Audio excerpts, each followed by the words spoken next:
चलिए देखते हैं क्वेश्चन नंबर 4। ठीक है, रीड कीजिए। जितना बच्चा जिसको कराए हैं क्लासेस किया है उसको पता है कि एग्जैक्टली सेम, मतलब डेटा भी कुछ चेंज नहीं है, एग्जैक्टली सेम क्वेश्चन है जो हम लोग क्लास में करते हैं। ठीक है, डेटा भी तो बदल देता। आइए क्या करते हैं, बोल क्या रहा है। सब दिया हुआ है, नंबर ऑफ मोल्स दिया हुआ है, मॉलिक्यूलर वेट दिया हुआ है, प्रेशर दिया हुआ है, ए पर प्रेशर, बी पर प्रेशर, टेम्परेचर कांस्टेंट कह रहा है। बोल रहा है प्रेशर एट बी को क्या होगा, किसके टर्म में, ए के टर्म में लिखना है। कोई बात नहीं, हम क्या करेंगे, ये काइनेटिक थ्योरी ऑफ गैसेस में हम लोग कराते हैं प्रेशर वेरिएशन। जाएंगे एक्स पर और एक्स पर जाकर एक एलिमेंट ले लेंगे छोटा सा, जिस एलिमेंट का लेंथ होगा dx। अब उस dx एलिमेंट को जब देखेंगे तो वो dx एलिमेंट जा रहा है सर्कल में रेडियस r के, इस सर्कल में जा रहा है जिसका रेडियस कितना है, r नहीं सॉरी x है। घूम रहा है किससे, ओमेगा से। इसका मतलब इसके ऊपर एक नेट सेंट्रीपिटल फोर्स आना चाहिए, मतलब इधर का फोर्स और इधर का फोर्स में F is equal to P by P is equal to F by A, F is equal to P into A. वहां से जो एफ आता है वो परपेंडिकुलर टू एरिया आता है। यहां का फोर्स इस फोर्स से छोटा होना चाहिए, इधर फोर्स F1 इधर फोर्स F2, तो हम कह सकते हैं F2 minus F1 is equal to D M omega square x.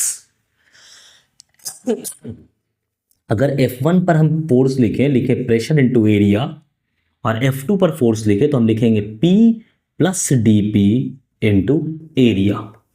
dm की बात करें तो dm की वैल्यू कितनी हो जाएगी, dm हो जाएगी रो, मान लेते हैं डेंसिटी रो है गैस की, into A into D x.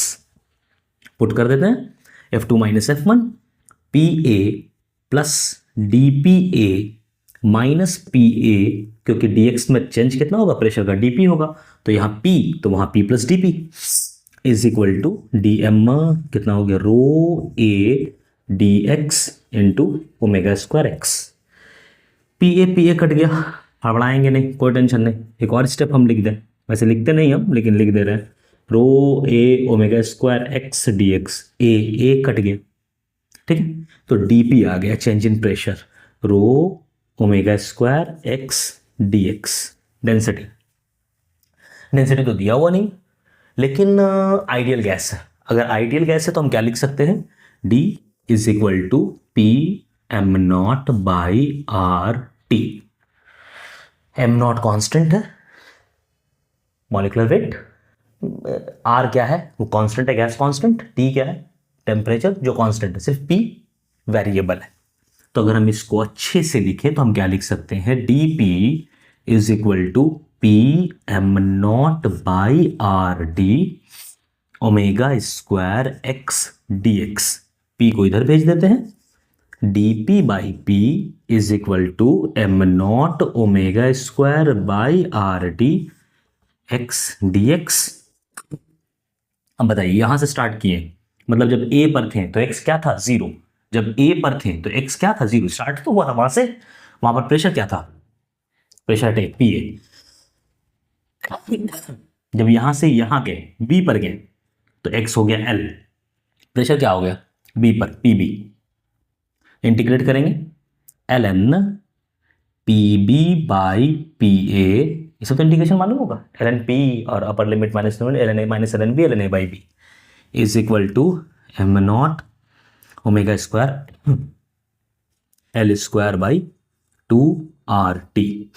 So P B is equal to P A into E पर power M not omega square L square by 2RT। Option जब चेक कीजिएगा तो आपको दिखेगा कि एक ही ऑप्शन है जिस ऑप्शन में नीचे में 2RT दिया हुआ है, इसलिए ऑप्शन नंबर 4 करेक्ट। अब बच्चा पहले ही ऑप्शन अगर देख लेता ना तो पहले ही मार देता, लेकिन अपने को हड़बड़ाने का नहीं है, ठीक है, आराम से बनाने का। कैसे वो मार देता, क्योंकि पता था कि एक्स डी एक्स इंटीग्रेट करेंगे एक्स स्क्वायर बाई 2 आएगा तो नीचे में 2 ही आना चाहिए, और बाकी कहीं पर ऐसा इंटीग्रेशन था नहीं। लेकिन फिर भी आराम से बनाओ भाई, -5 ना हो +4 हो जाए। ठीक, उतारो, आगे बढ़ेंगे।